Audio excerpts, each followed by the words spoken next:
On se retrouve sur le site chess.com pour continuer d'affronter les bots qui sont apparus récemment, en ce mois d'octobre 2024. On a affronté quelques bots de la catégorie Halloween, et pour aujourd'hui, on va s'attaquer à la catégorie Ultra 85. Alors j'avais enregistré quelques vidéos, c'est pour ça que les parties sont déjà faites. Mais comme j'ai expliqué l'autre fois, j'ai un petit souci informatique qui fait que j'ai perdu toutes les vidéos. Et du coup, on va refaire une partie et recommencer les enregistrements. N'hésitez pas à dire ce que vous pensez des parties, si ça vous intéresse d'affronter aussi des bots de niveau plutôt débutant, ou si vous préférez qu'on se focalise sur des bots intermédiaires, voire avancés. Voilà, n'hésitez pas à donner votre avis. Alors on va lui laisser choisir la couleur de ses pièces. On joue William Kai, classé 500 Elo dans la catégorie Ultra 85. On se retrouve avec les pièces noires. L'adversaire qui aurait D4, très souvent répond par D5. C'est ce qu'on va faire. Puis on s'attend à ce niveau-là, à ce que l'adversaire nous offre des pièces. Assez surpris de le voir jouer un gambit dame. On dit sur le gambit dame, en général, on répond par E6 ou C6. Pareil, un coup de développement tout à fait standard. L'adversaire qui me cloue. Donc c'est de me déclouer pour éviter d'avoir des complications sur ce pion. Bon, à tout moment je peux prendre, mais en général surprise, l'adversaire pousse le pion, sort le fou. Parce qu'on pourrait essayer de prendre et de s'accrocher à ce pion pour voir. Alors, on n'aurait pas un petit cavalier gratuit par ici? Donc, sixième coup, on a une pièce offerte, on va la prendre. On attaque le fou en même temps.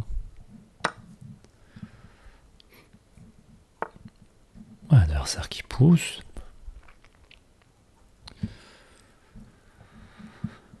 Bon, je suis pas pressé de réagir. Je vais mettre le roi à l'abri.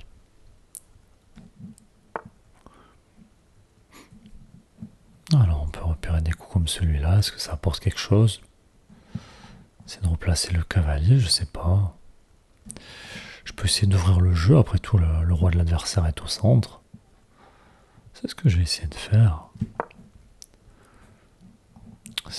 S'il pousse, je pourrais prendre. Oula, du mal à tracer les flèches. Cavalier est attaqué. Je vois que le roi est enfermé.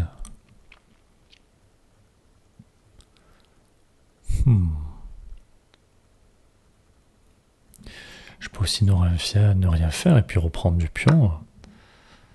Ça ouvrira la colonne. Et puis on va peut-être mettre une tour en face de la dame. Allez, mon pion qui est défendu, pion qui est défendu. Alors on va essayer de continuer d'ouvrir.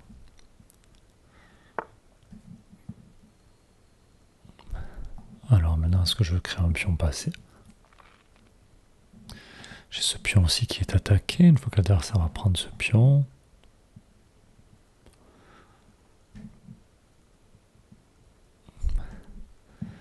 Est-ce que j'ai un coup défensif pour pas perdre la dame? Pour pas perdre la tour, pardon.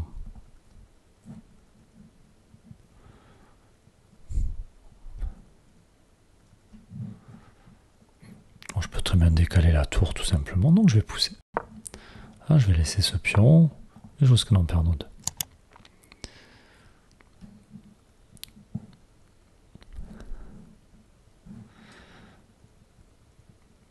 Alors on repère des choses comme ceci. Mais bon, ça perdra le fou pour le moment. On voit qu'on peut prendre ce pion sur échec. Ça permettrait de défendre notre pion. L'adversaire qui sera obligé de couvrir de la tour ou de la dame. On pourra peut-être pousser. J'attaque la tour, je défends mon pion en même temps. Et puis on va essayer de ramener notre pièce. Ok, on nous offre une tour, on va la prendre.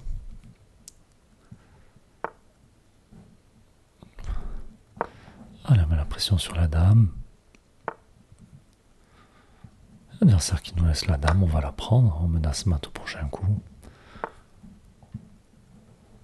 Et donc l'adversaire qui se fait une case de sortie.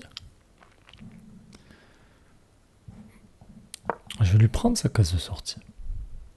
Et on continue de menacer mat. On doit avoir mat en D2 ou en D1. Protégé par les pions, protégé par le fou. Échec et mat. Bon, une partie relativement courte. Pas forcément jouer les meilleurs coups, mais l'adversaire qui nous offre du matériel en pagaille, on s'est tout simplement servi. Donc je pensais pas de la peine de revenir en détail sur la partie. En tout cas, n'hésitez pas à dire si ce format vous plaît aussi face à des joueurs plutôt débutants. Voilà, n'hésitez pas à laisser des commentaires. Et on se retrouve rapidement. À bientôt.